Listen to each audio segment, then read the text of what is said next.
I gave up a lawn for a community pool. Most importantly,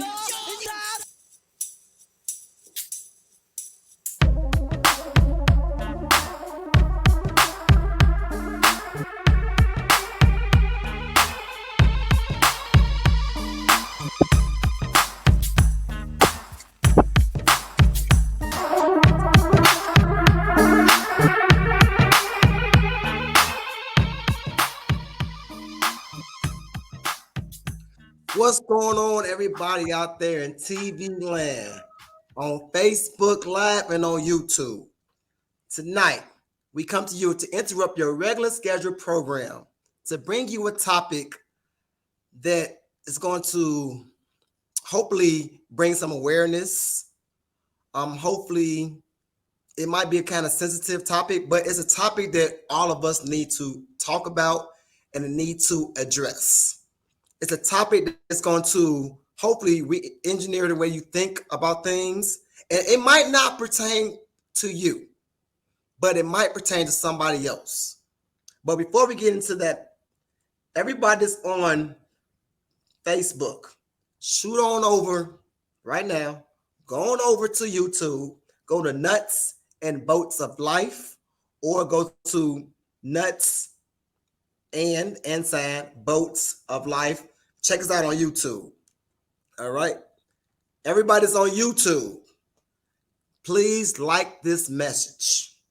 This message is a message you definitely want to share with others. And hit that subscribe button. All right. I also pinned my Stop Playing Apparel link on top of the Facebook and on YouTube. Hey, like I always say, support starts at home. It starts at home, y'all. Y'all want to know what Stop Playing is all about? Go to my link, check me out, and support your boy. Also, y'all, if y'all support what we're doing, we got a Cash App, and all donations are welcome and received.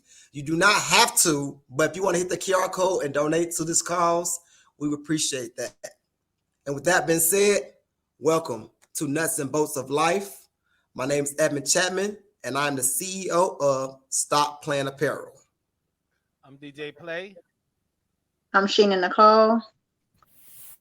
I'm Yvette Farmer.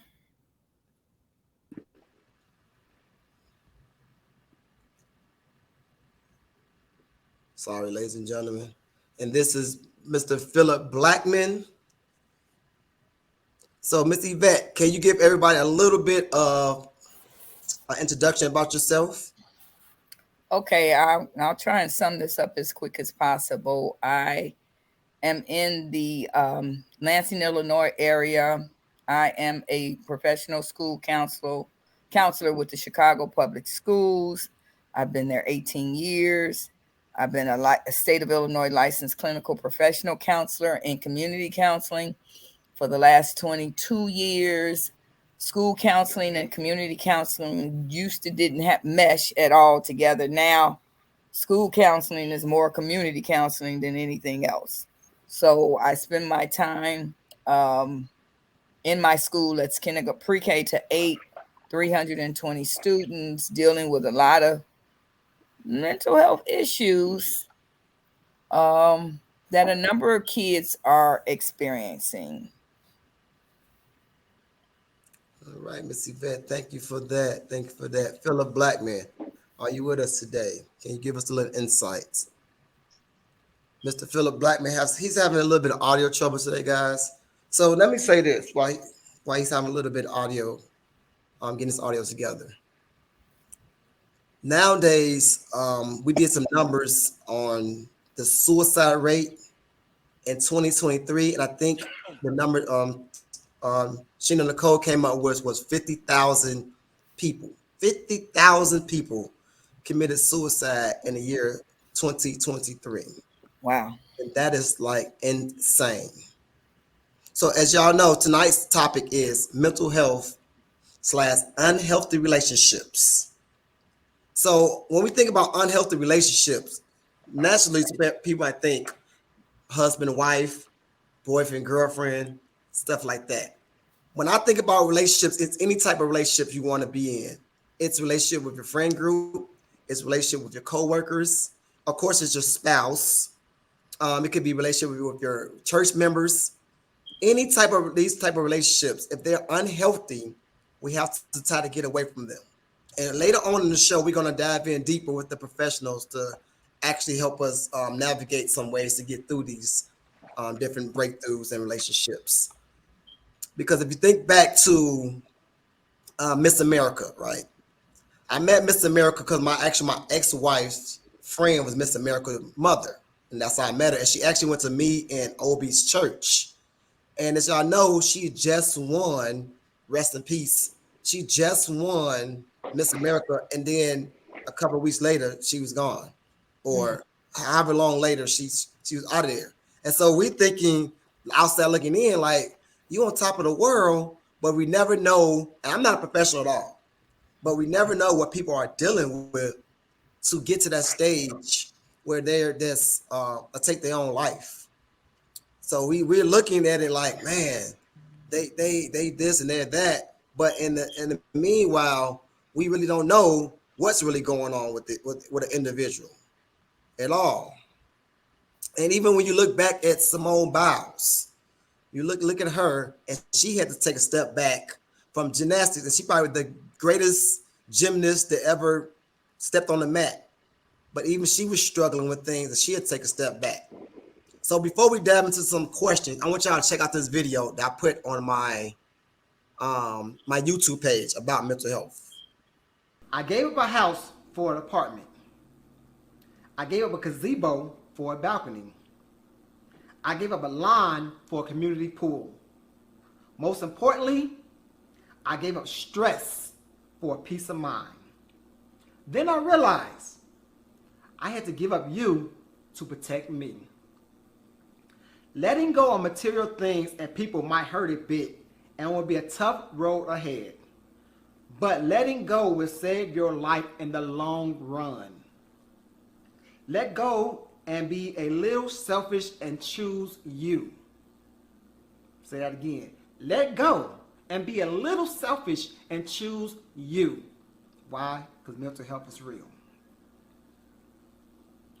Moral of the story is, I don't know anyone or anybody or owe anyone anything. I can tell you this, mental health is real and stress definitely can kill you.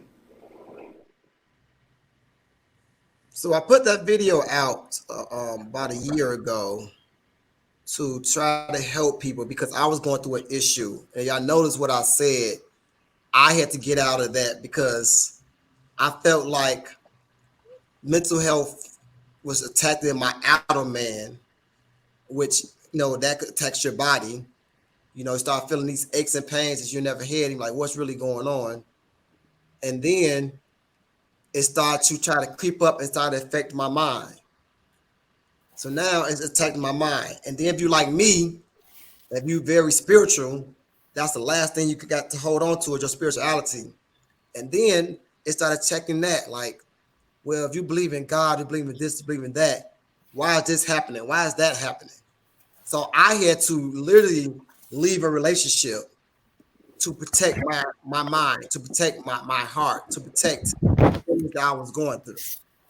And later on, I'm going to really dive into my story, not today, but be on the lookout for it. But I had to leave these things that I loved because I felt year by year, month by month, week by week, day by day, my mental health was getting attacked and getting chipped at a little bit at a time. Hey, Play, can you give us a situation that you might have been through? Well, I've been dealing with mental health with family and friends, with my family and some friends for mostly all my life. I have family and friends that had schizophrenia, bipolar, and see, I live in the project, so I seen all type of mental health. I mean, I seen people, I seen people do all type of stuff that I knew was some kind of mental health. As a matter of fact, I could see if a person have a mental health issue, I can see it just by because I'm an observer, so I say, oh yeah, this person is dealing with some mental health just by the things they say, the things they do. Play, do you have a question? You said you had a question. Do you want to ask Miss Yvette?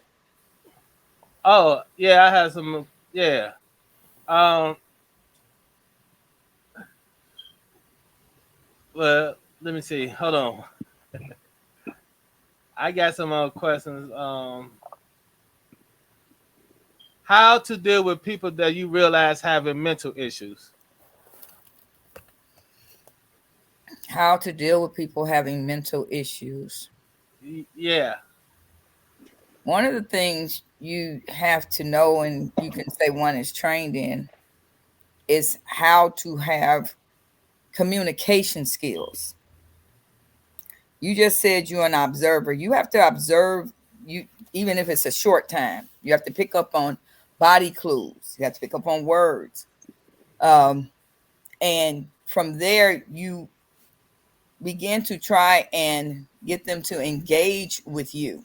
Now, depending on what type of mental issues, because there are a lot of different mental issues. If a person is having a anxiety attack, because that's a mental issue, you first got to get them to calm down.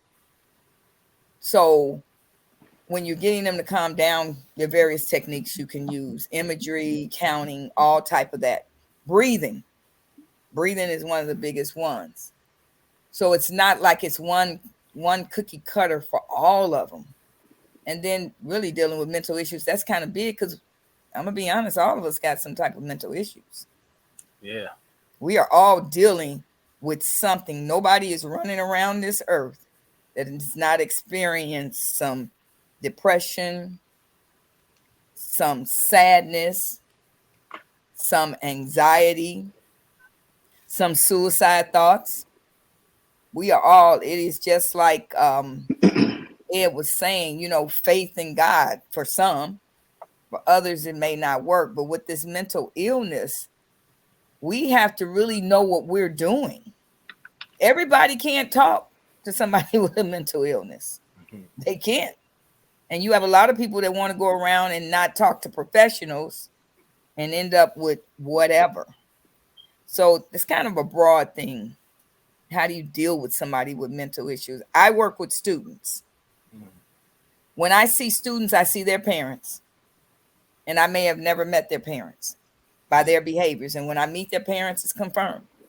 The ADHD. We got kids running around ADHD. Their parents got ADHD.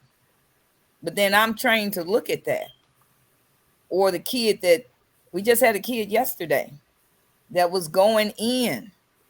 Police called, all of that. And then his parents came. It's like they couldn't get him under control. It took forever, like over 40 minutes. But he was having a breakdown because he had gotten into an altercation. So I wish there was a clear-cut answer for me to tell you how to deal with mental illness. Mine's is case by case by case of the students and the parents I work with. Okay. Yeah. I had seen a lot of mental, and I know that poverty could be one of the reasons why people have mental health. So one of my other questions is, what are the things that can cause mental health? I know poverty is probably one of them. That Genetics, yeah, heredity, trauma, and trauma is the big word now. All you ever hear is this word trauma. Yeah, because we all have them. Yeah, childhood trauma. Yeah, adolescence trauma, young adult trauma, adult trauma.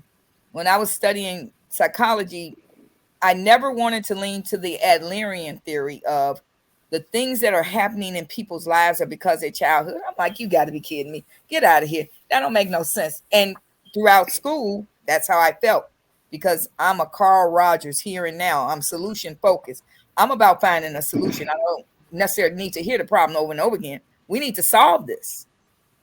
But Yeah. As I've gotten older, as I work in the schools, baby, if we don't look at this childhood trauma that people are going through, Yeah. if we don't look at how they got where they may have become broken,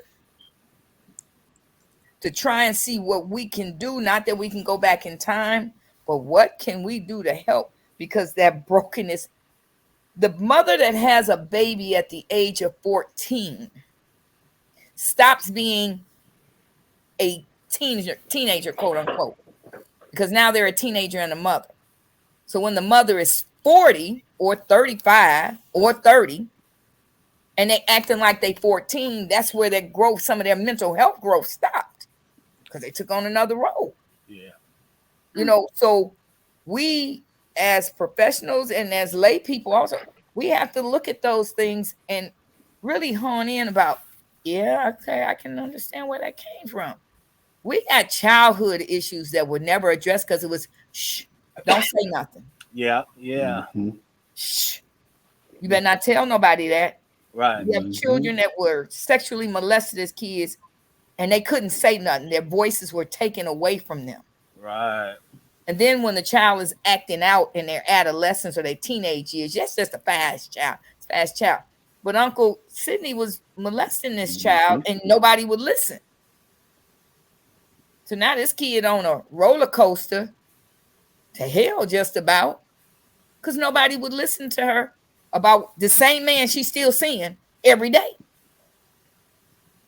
If we don't address some of those issues and get people help, because wherever they're broken.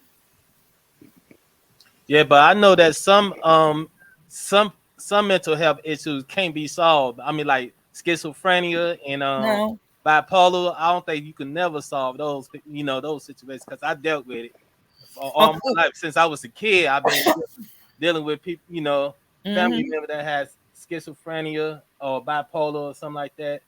And I got another question. Like, is bullying is like some kind of sign of like somebody that's always bullying somebody? Ain't that's kind of like a mental health issue?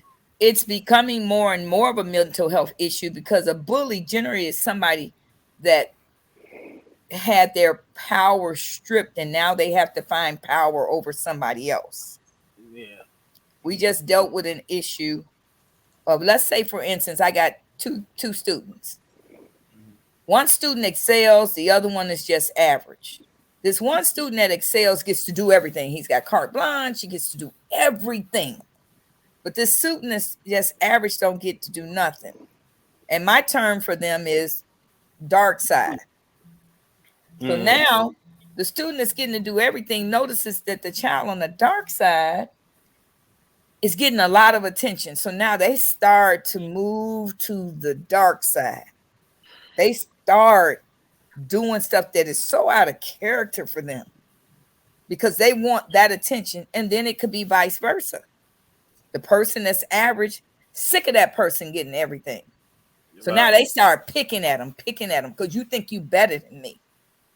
You think I'm nothing. You think, and in their mind, because in our heads, we're talking to ourselves all the time. You think you better than me.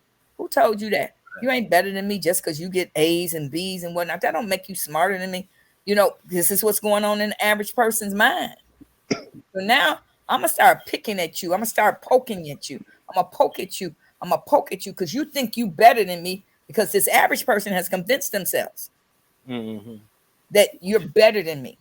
Or the bully that's getting beat up by his father at home every day.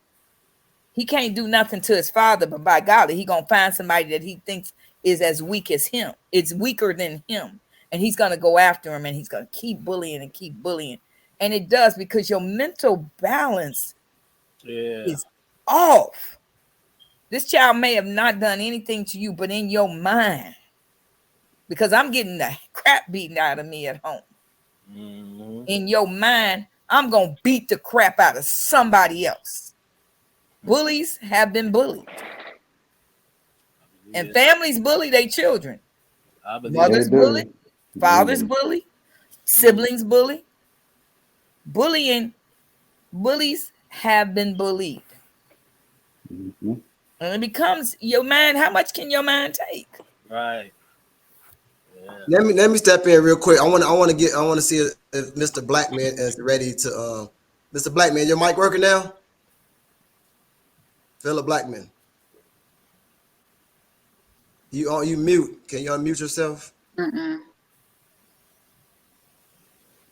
Okay, so we gonna go over to before Sheena Nicole goes. Sorry.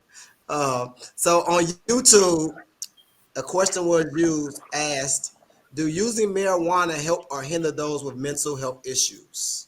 It's a good question. It's a good question. You're asking me? We can't hear Phil. Oh, okay. It does. It impedes the brain, even though we know this is natural. As they used to say, smoking on a peace pipe and all of that. Native Americans were doing it. Nowadays, people are lacing weed with a lot of things that mess your mind totally up. That's not an area I necessarily deal with, but we know that for some people, they're chasing a high that they're never going to catch up with ever again. For some, it mellows them out. But for some, depending on where they got it from, plays a big role in their lives.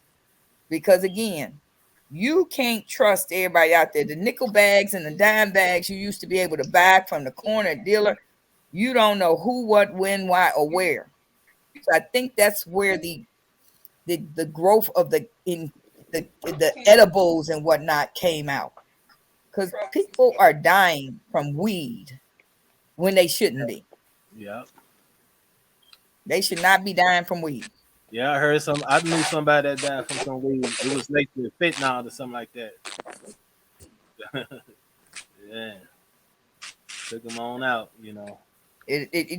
So weed can lead to a mental illness. I believe so. It can lead to a mental illness. Yeah, because I had a friend that he smoked a lot of weed, and next thing you know, he was making phone calling us and stuff and saying some outrageous stuff like and making accusations, about stuff.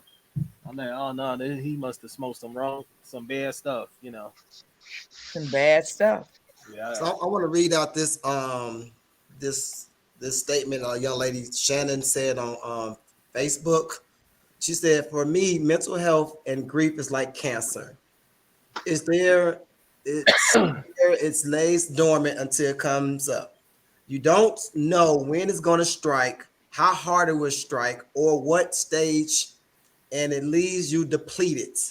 There's no real cure. Mental health is a priority in everyone's life. Even though there isn't a cure, there is a way to cope. Not everyone would agree with me, but that's my takeaway. I just know when you're in those dark spaces, you have to reach out for help. Just my humble opinion." What do you think about that, Miss Yvette? What she said? She's right. She's absolutely right. Mental health and grief is something that never goes away. We can go and sit in counseling and we can develop coping skills, but it never goes anywhere. It becomes a little more duller, but it never goes anywhere.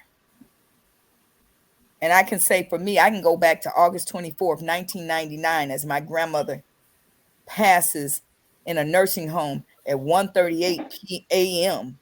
And my mother's at my house at 2:49 a.m. telling me that as if it just happened yesterday. It stays with you. It doesn't go anywhere. It's how you learn to cope with it. And excuse me. Depending on relationships, how more severe it is for some, not for others. I can recall all that, but then I can recall all the things my grandmother taught me on how to be the best person I could be, because no matter what, we're all going to pass that way. It depends on who you have in your life too. Mm-hmm. Who is there to help you? At my job, I'm always telling my people, turn the card, call EAP, Call employee assistance. You're having issues. I see it. You're spiraling out of control. I know your mom died 25 years ago, but you are still not coping with it. You're not. So it is. It never goes away. Now, there are those that fixate on it and they, for lack of better terms, lose their mind. You got to get help. You got to know that you got, and then you got to have people that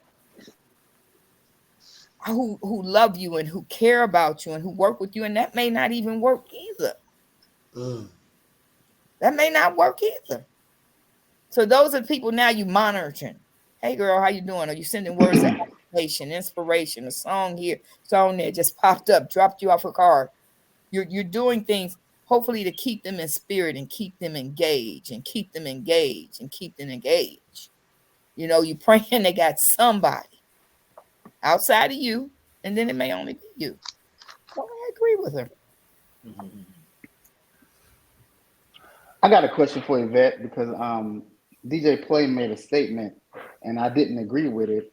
So I want to ask your honest professional opinion.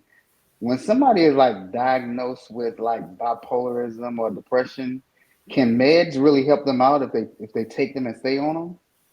If they take them and stay on them, but it has to be a regimen, because the minute it leaves the system, and now I could tell you stories. I can give you stories forever and a day. And I get some stories too, you know. You know, you got a person who sees a psychiatrist.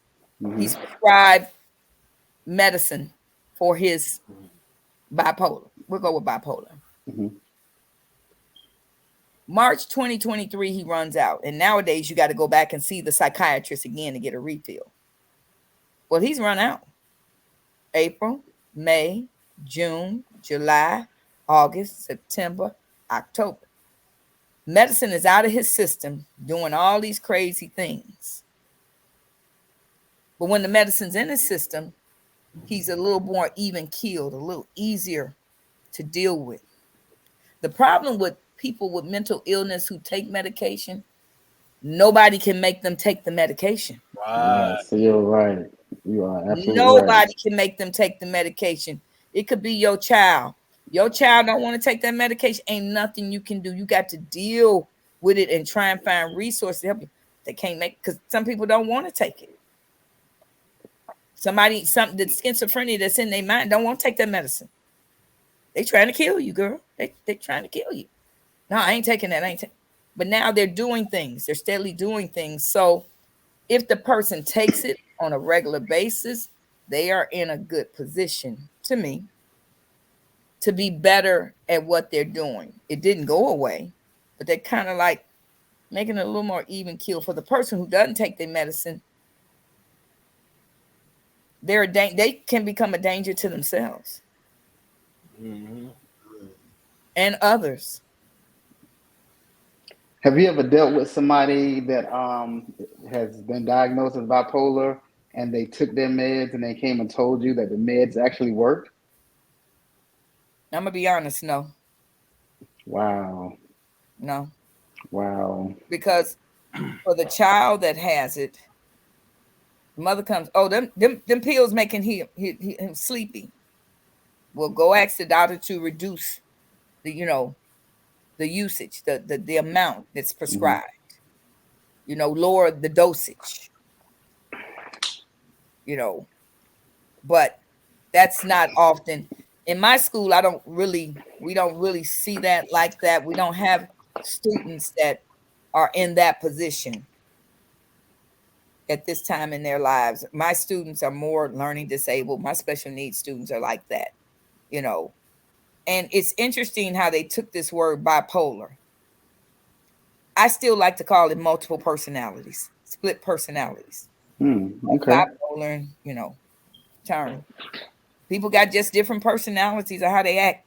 And this may sound funny. Compare it to the woman that has 40 different wigs, that has 40 different names to it, and she acts 40 different ways. I'm serious.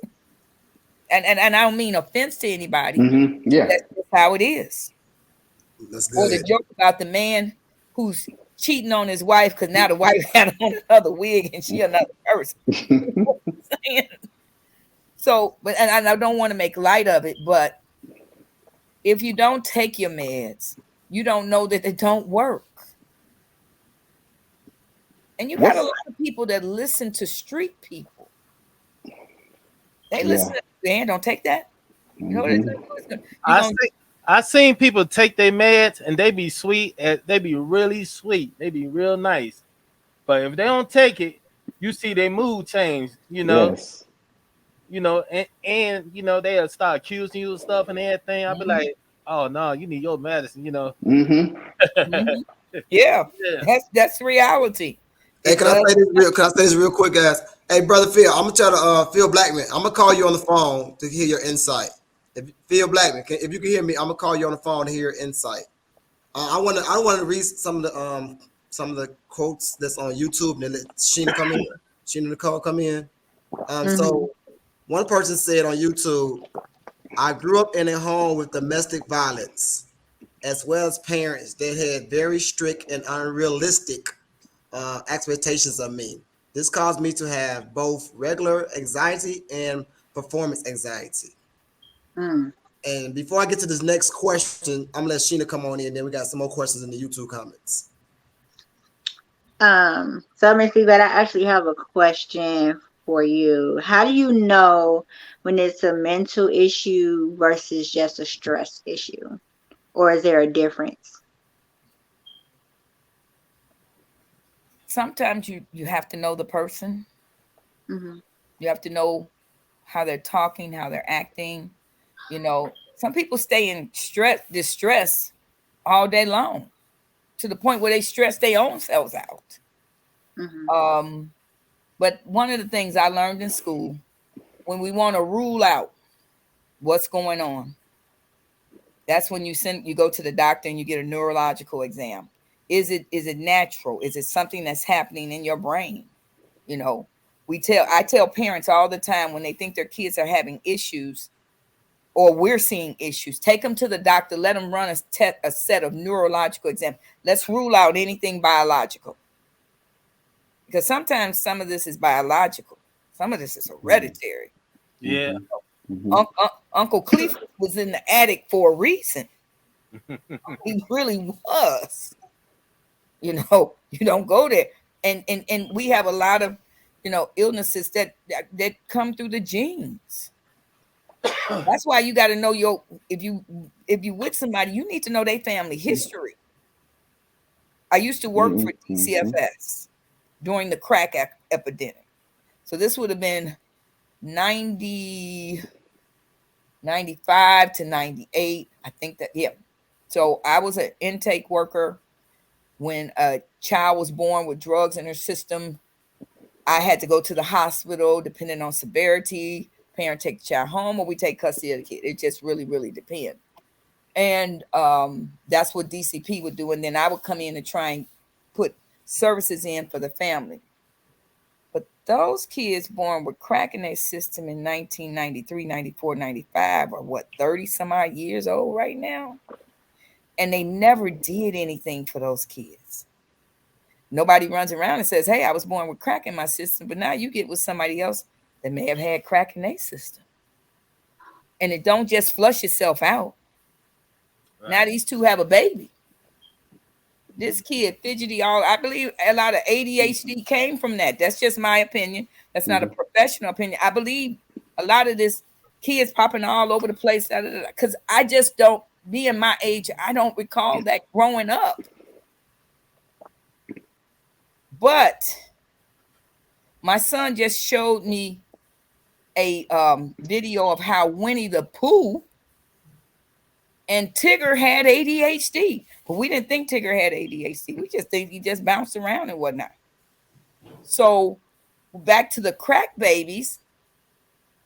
Now this next generation. So this child has a baby. We don't know who she got with because she don't have, in some cases, know their name and whatnot. She doesn't know the background of what's going on with this man she dealing with or this woman they dealing with.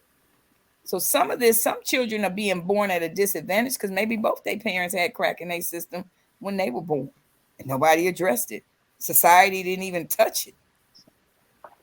They went on about their business. There were no treatment centers or anything. And, kids can't have study, can't pay attention. So mental illness and stress can cause mental illness. Mm-hmm. It can cause you to go crazy. It just can. The difference, you just got to observe, pay attention, listen. That's why they tell you when you're in counseling, you got to know how to just listen unconditionally without any biases. And you got to let people play it out for you to start to pick up on things that they're saying. Yeah. Things they're Mhm. saying. You got to listen. You can't talk. You got to Yeah. listen. Mm-hmm. You got to Hey listen. everybody, I actually got Phil Blackman on the phone. Yeah. Phil Blackman, can you give us some a little bit of background about you and join the conversation?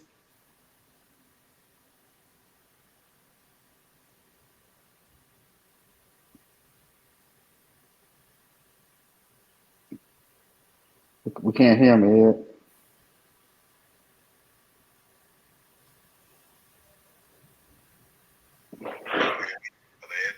I can hear you. Y'all can hear my phone?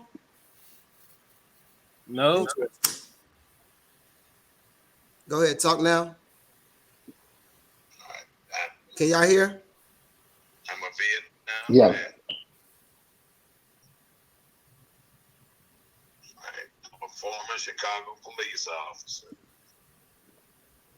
I worked with Department of Children and Family Services here in Chicago for 14 years. I'm a MSW, a Master's of Social Work, and I've been engaged in counseling for over 20 years. Okay. So do you got? Uh, I'm sorry. No, go ahead. Keep going. Go ahead. There were comments earlier about, and just a moment ago, about communication, which is key in most of the things that you all have been discussing.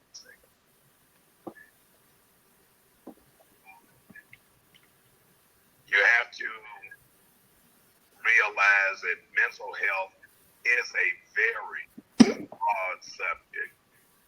And as the young lady pointed out earlier, there is no cookie cutter ever.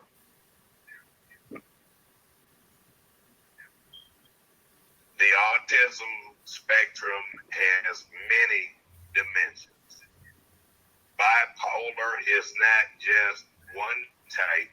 There are different types of bipolar. One of the things that need to be understood by most people of color, we do not, like the doctors, we do not like the word mental health because right. we think it means that we're crazy. Mm-hmm. And we have to get out of ourselves and open that communication and start dealing with some of the issues.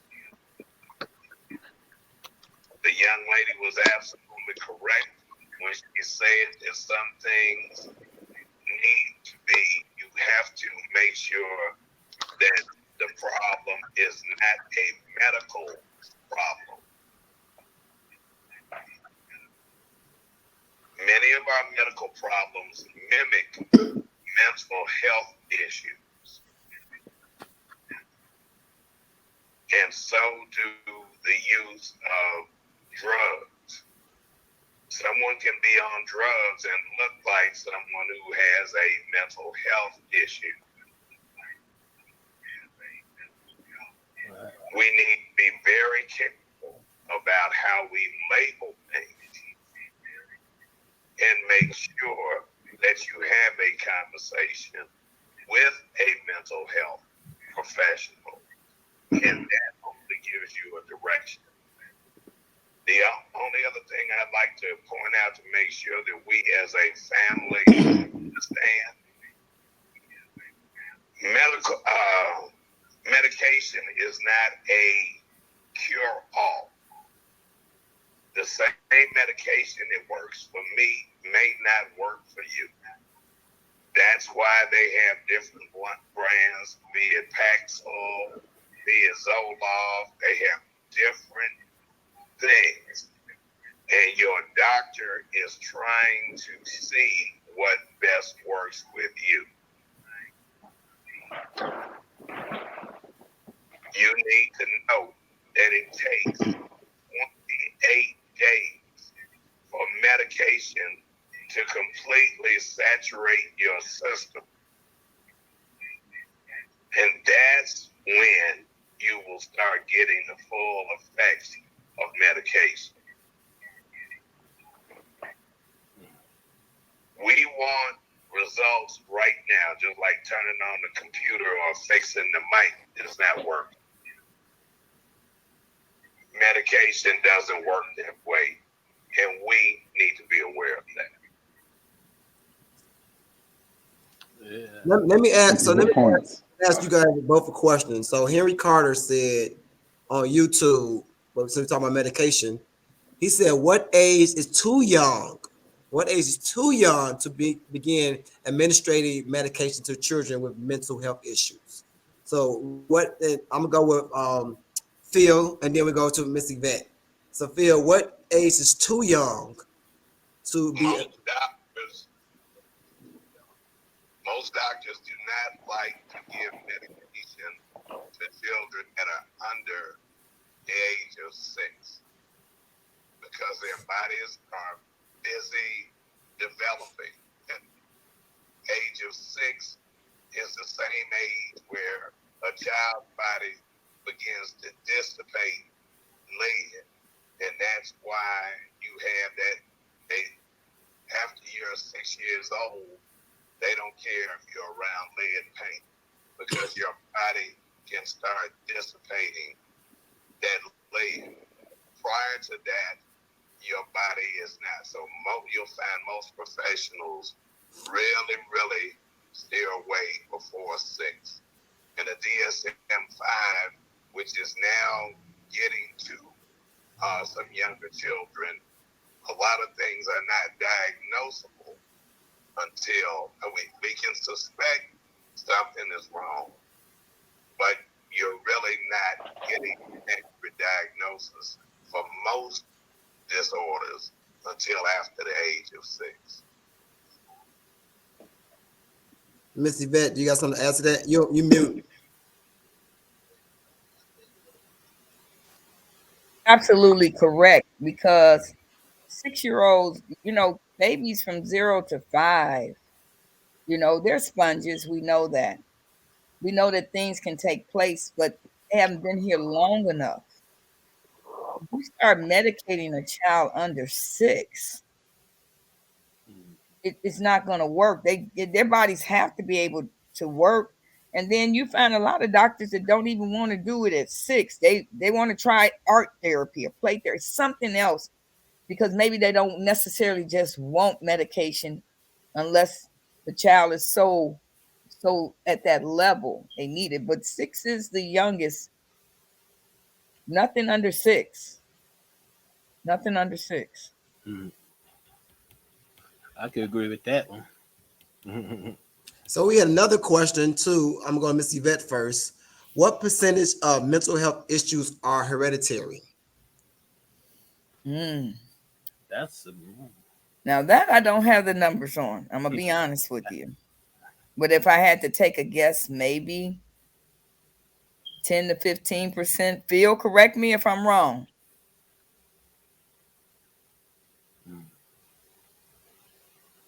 I would not venture a guess because we have PTSD can occur at any age. we have non-verbal children who experience traumatic stress and do not know how to express it. A lot of people can do art therapy because art deals with people on a subconscious and I don't want to get technical, but also we deal on a metacognitive level and things like that. But a lot of times children will express themselves in art. And you have professionals who can interpret those. When children draw characters and they have no feet, Mm-hmm. but they can't articulate that. Children draw characters with no mouths because they don't have voices in their own homes. They'll draw a picture of a house with no door because they don't want you to be able to get in. And this is an unconscious reflection. So you have to do the communicating and you have to do the talking to find out where some of these things are coming from. You know, Phil, I was thinking about Law and Order, and I think it's Dr. Wong who does all of this, the drawing, the therapy, and all of that, because that's the only way a child can express themselves. And I know we have students who have drawn various things that you really do have to look at and interpret what they're trying to say. I don't really deal with a lot of nonverbal children, but even the verbal ones will draw things that, and you ask them to explain it, and a lot of times they can't, so you have to interpret it. But I personally like art therapy. I just don't have a certification in it, but it's one of the things to help children. And I know the original question is what the hereditary, but the numbers just I can't call the numbers off right now. I have to do a little bit more research because when I got my community counseling degree, it was over 20 some odd years ago. I was working for the government. School counseling is totally different, or it was totally different. Now, school counseling is making me pull out a DSM-5. It's making me look at you various diagnoses. It's making me sit down with the psychologist and we go through this because we have so many things that are happening in the community and the environment that are then impacting the school. And when you talk to people and you start talking about, well, yeah, my brother had schizophrenia, and you start to find these families who had these mental issues that this kid is exhibiting as well. So that may not have answered your question, but Schizophrenia is the biggest one that you see, and that's typically passed on to the daughter. And then you have to look. There's certain things that you see by age 17, and it can't be fully diagnosed until after that. So I want us to really be careful about what we're calling things, or say, hey, this guy's got bipolar. Maybe he just don't have no home training. But we have to be very careful of what we label things, because once you label a kid, that label follows them the rest of their life. We gotta be real careful. Sheena, come on in. Sheena over there. She looked like she got some stuff to say. Get off her mind. Sheena, what you got to say? No, I before I get into what I actually want to say, I have a question. Where do you think anxiety stems from? Mr. Good Bet, we'll let you question. go first. anxiety can stem from traumatic situations. Anxiety can stem from pressure. Anxiety can stem from some things that you may have experienced with somebody. I think about children whose parents want them to be A students. So they drill it and they drill it and they drill it and they drill it. You can't come home with less than an A. Child come home with a B. Sometimes those kids commit suicide, or they so anxious, that if they get a B, they lose their mind. I had a baby. She and her twin sister, how do I say it? She and her twin sister, I thought were the same academically. Well, this baby got a C on something.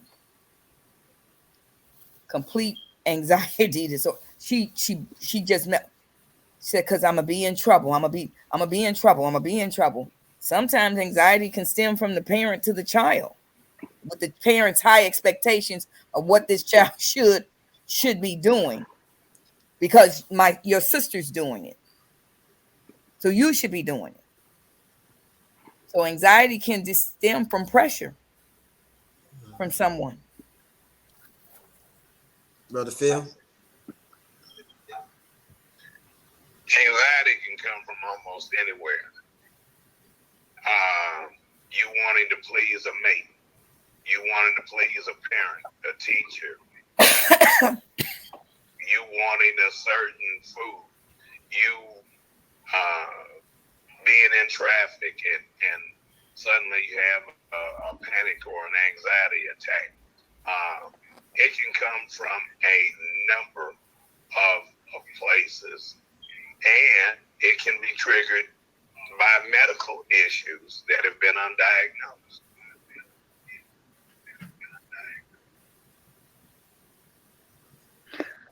I'm trying to see how I could. So I'm not exactly sure where my anxiety started, because I do suffer from anxiety.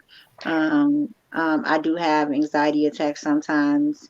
Um, I have found ways to control it, like when I do have attacks and stuff like that. But I do find myself, especially as of lately, like stressing about a lot, because I feel a lot of pressure has been put on me as of lately, especially over the course of like from last year and then like going on to this year. Like I literally had to take a mental break last weekend because I was just so overwhelmed with so many things that was going on at that time. And it's like a lot of people don't understand when you need that break from social media, or you need that break from just people in general, and because it can be a lot. It can be a lot. And like I literally felt myself almost about to pretty much spaz, because it was just like coming down on me so hard. But you know what? I'm gonna go a whole nother. The body has a way of telling you need to calm down. You need to take this time. We put so much pressure on ourselves. This post COVID, or whatever you want to call it, because heck, COVID is here forever. COVID was here before they made it COVID. We have these expectations, we create some expectations and whatnot, and when we don't get there, we have these I want to call them little mini breakdowns, because it's like it's just too much. It's too much. Life keeps lifing. I don't care what goes on. Life doesn't stop lifing. And you're supposed to react, just like how they treated the educators, the people in the school with COVID. We were supposed to be able to handle everything, while kids are getting 5 mental health days. They don't give us any mental health days. They tell us just take your sick time. You tired, you worn out. When you feel people aren't listening to you, it happens. And I'm glad you recognize to take a step back. Sometimes social media is just too much. It's too much, because people putting too much out there. All this business, we didn't grow up having to deal with all this business. People telling you what they eat, when they clip the toenails, when they do. It's like, my God, do you people do it? And we're reading it because we become addicted to it. But yet it's getting us to think a whole nother way. So please continue, to take time for yourself. You got to recognize that sometimes you got to step back. You got to pull back. And I see a lot of people, they protect their mental health so they get off on Facebook or something like that. Oh, I seen people just keep changing their numbers, always changing their number, and I feel like that's a part of mental health issues. Like, why you keep changing your number? I mean, like, okay, I gotta understand, But yeah, I see, and I think a lot of mental health issues is triggered. It's triggered just so much pressure, and it trigger your anxiety, or even sometimes I question my mental health sometimes because I stay away from a lot of negative things just to protect my mental health because I'm a really nice person. If somebody like picking messing with me, I change to the whole different person that I didn't even know who I was. I'd be like, damn, did I really do that? You know. I mean, like, even when I was living in the projects, I was ready to fight the whole building one time because they just kept messing with me and my brother. You know, we had to fight. It seemed like we had to fight almost every single day. And man, I must have came down there and got out my body. I didn't even know who I was afterwards. So when you're tired, you're tired. I know, right? But I think that even I feel like that was a mental health is breakdown right there, a mental breakdown. I'm gonna say this before I have to go. I am so sorry. This is a great conversation. Mhm. Learn yourself. Mhm. Learn yourself. What can you do to help you? What can you tell others that can help you? Because that's where it starts. What's in your toolkit? What do you carry to cope? How do you cope? You know, and use it. As Philip said, people think when you say mental health, you crazy. You crazy if you don't do nothing about it. Right. That's where crazy comes in. When you let it go and you let it go and you let it go, but you're spiraling out of control, and you don't understand why you're spiraling out of control because you're not addressing it. There are so many people who will not go see a therapist. They will not. They don't change behavioral health. They change the name so to encourage people. People will not go and go talk to somebody. Go talk to that third person that don't know nothing about you. That because our friends can be biased and they can be judgmental, and these are the same people we keep calling, and then we get mad and it triggers and it triggers go talk to somebody who don't know you because they're not gonna judge you. They're gonna listen to you. They just gonna listen to you. Because sometimes you gotta get things out, or you don't want to talk to them because of what they gonna say. All my friends gonna say, then go talk to somebody who ain't your friend, who don't know you, who's there in a completely genuine, unconditional manner to help you. Now, I don't always talk in therapist terms and whatnot because I deal with babies and whatnot.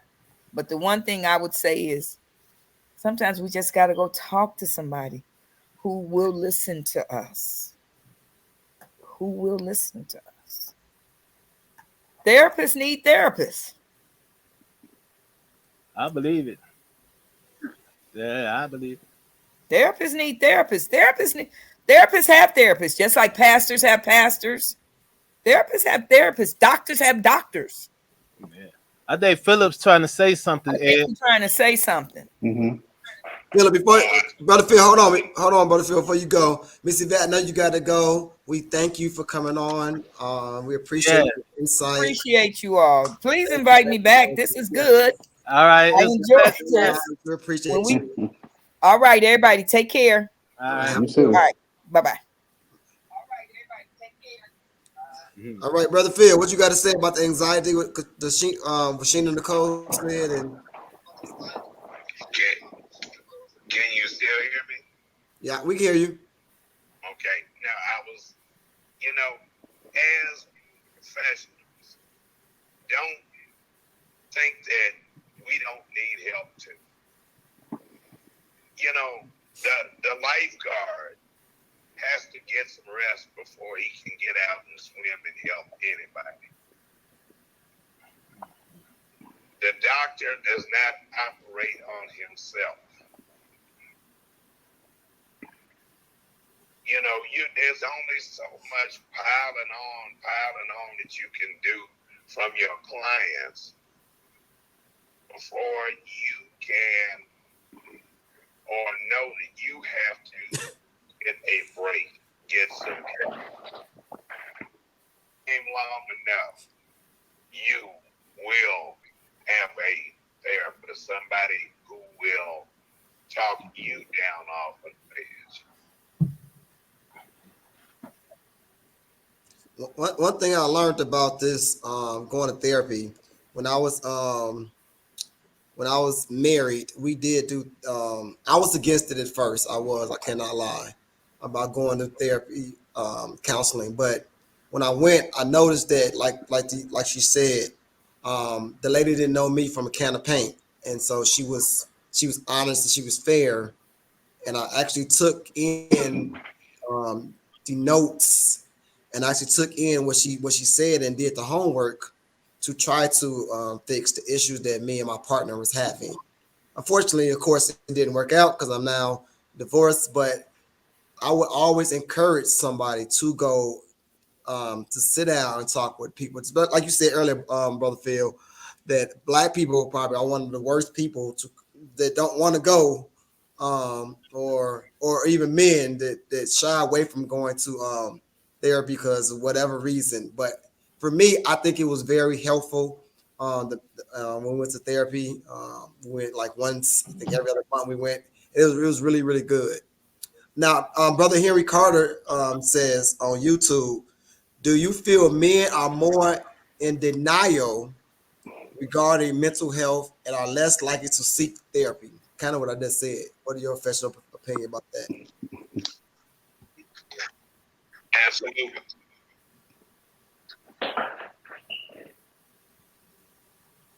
Yeah, I have to agree with that also. And I kind of agree with what you said earlier, Ed. When I went through my divorce, I didn't think that I needed to go to therapy. My ex brought it to me at the time. I was like, oh no, I'm a man. I'm not going to do that. Didn't think about it.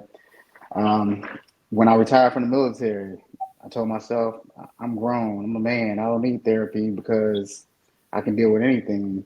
And it wasn't until like 5 years after I was divorced and 5 years after I retired, I said, hey, I need to talk to somebody because I can't take what I'm dealing with to my family because they're not going to give me the best advice. I can't take it to my boys because they're definitely not going to give me the best advice. I don't want to tell, XYZ because they're not a professional. So let me go seek a professional and get some help. And I did. And it was probably one of the best decisions I've ever made in my life.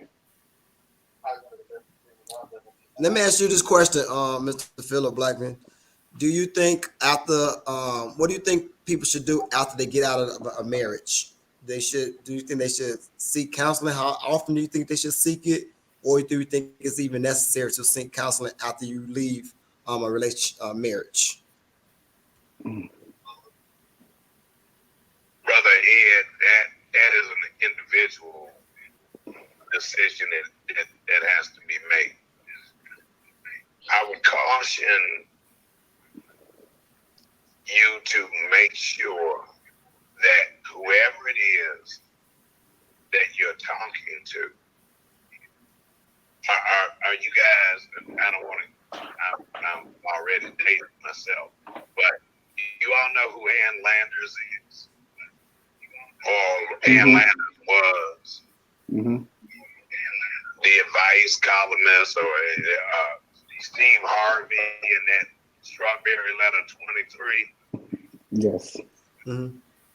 Right.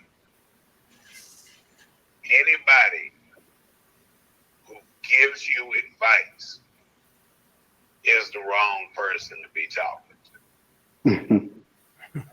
A good therapist does not answer your questions. Your good therapist redirects you to answer your questions. Because if I answer your questions for you, when you have another problem, you're coming to look for me. My job is to show you that the strength is in you to answer your questions and solve your problems. Oz never did give nothing to the Tin Man that he didn't already have. That's true. That's good. Yeah, I I just have want. oh, Go go ahead. Sir. ahead. No, go ahead. So I have a couple of questions, Mr. Phillip. How does the body and the brain respond to trauma?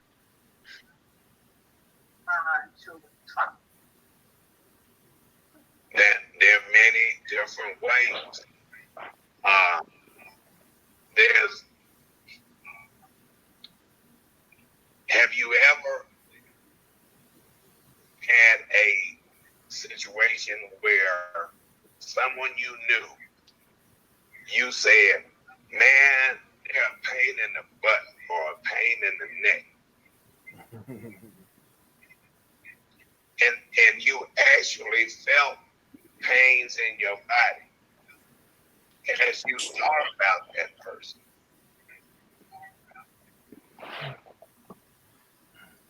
That can happen. You can have stress and your hair fall out, your skin change colors. Your mind and body have a symbiotic relationship.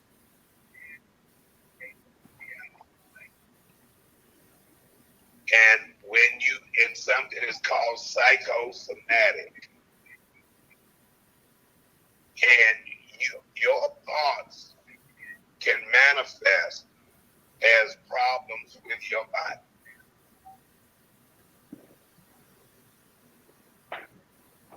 That's pretty interesting. So on YouTube again, we have Henry Carter. He said, should therapy be mandatory for highly stressed jobs like first responders?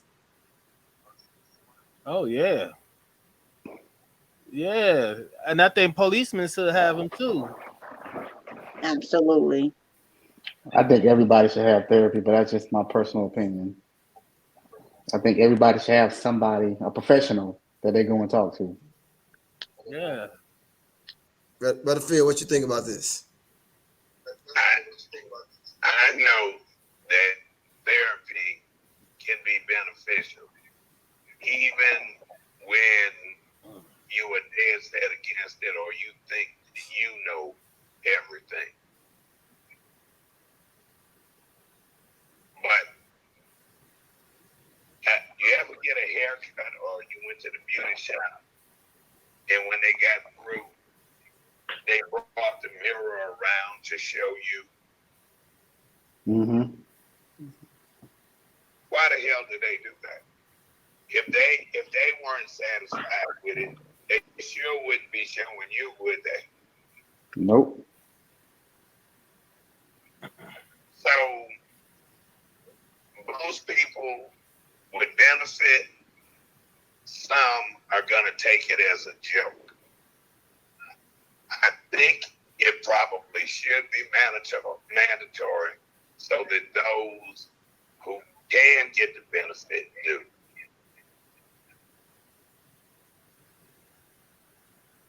That's pretty interesting. This is such a good topic, and it goes so many different ways.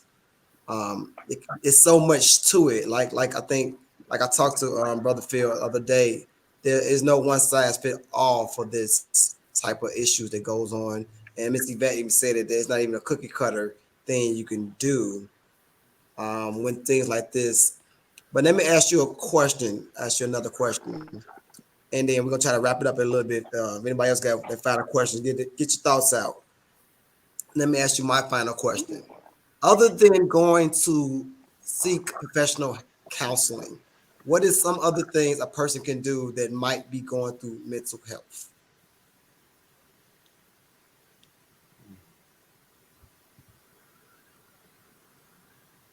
We all go through mental health issues. Try never to be the smartest person in the room. Good point. If you're the smartest person in the room, you're in the wrong room.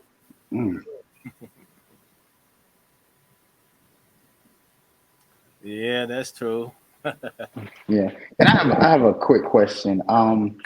Suppose you you are a friend or a family member of someone, and you notice that their behavior is changing, or they're acting funny, or in a certain type of way, or you may even think that they're bipolar. What kind of things can you do to encourage them to want to go see a mental health counselor or undergo therapy? Or is there a thing that you can do that can just try to help them out? If you'll remember, one of the first things that I said is conversation. You want to have an active conversation where you're not just talking, but you're listening to what the person is saying.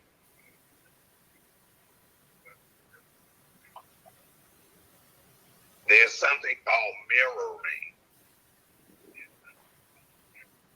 because a lot of times we think we heard what somebody said, but we only heard what we are thinking or how we interpret it.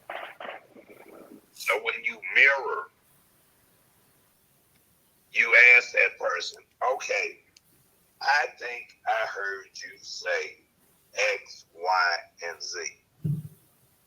And that person say, no, I said X and Y, but Z wasn't it. And let them clarify, so you make sure that you're doing the active hearing and hearing each other. Okay, thank you. Yeah. I dealt with mental health almost all my life since I was a kid, from family members. I don't want to point them out, but from family members, and I had with friends. I had some friends that had mental issues, and the way I tell them, like okay, for example, like a family member called me, just cursing me out of nowhere, just yelling. So I sat there and I listened, because I recognize it. I recognize what this person was going through. I'm like, okay, I'll wait till he stopped talking. Then I ask him this one question. And sometimes I take a question and get their mind right. I say, okay, what you want me to do? Then they'll stop and they'll be like, oh man, my bad, I'm tripping. So sometimes you gotta talk to them, communicate with them, and don't attack them. You can't. If you attack them, you just gonna keep have them keep tripping. So you gotta be like side with them a little bit. You know what I'm saying? To get them calm. Sheena, do you have any last final questions for Mr. Philip Blackman? Can you explain to me what trauma bonding is? Can you explain to me what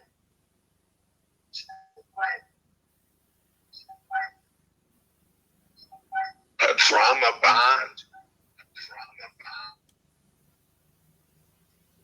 trauma bonding?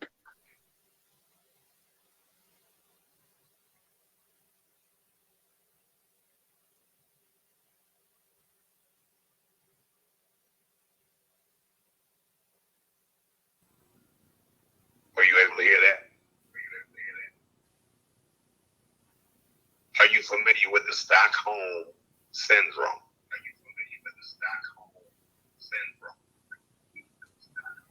I heard of it, but I don't know what it is. Okay, that's where people were taken captive, and they ended up bonding with their abductors.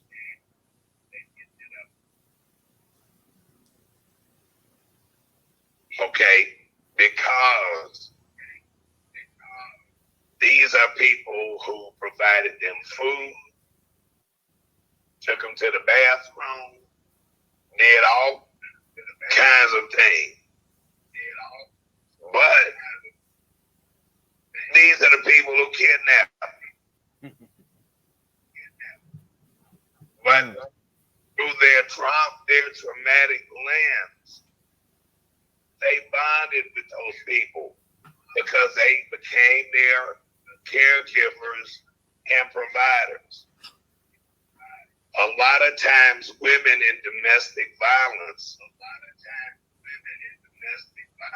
and men, because men are domestically abused also, become bonded with the person who brings them their trauma.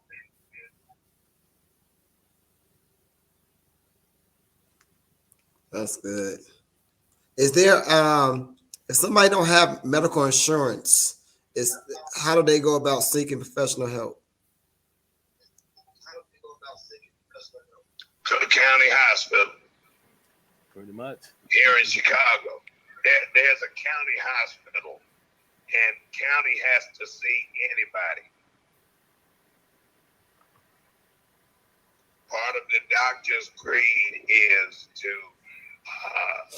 they can't leave people. They have to leave people better than they found them. All right, thank you, Brother Phil. Brother Phil, we want to thank. Did anybody got any last final words before we wrap this up? I'm sorry about my volume, and I apologize. It's all good. Yeah, that's okay. We appreciate your time and your insight. Yes, absolutely. So if anyone out there is going through any type of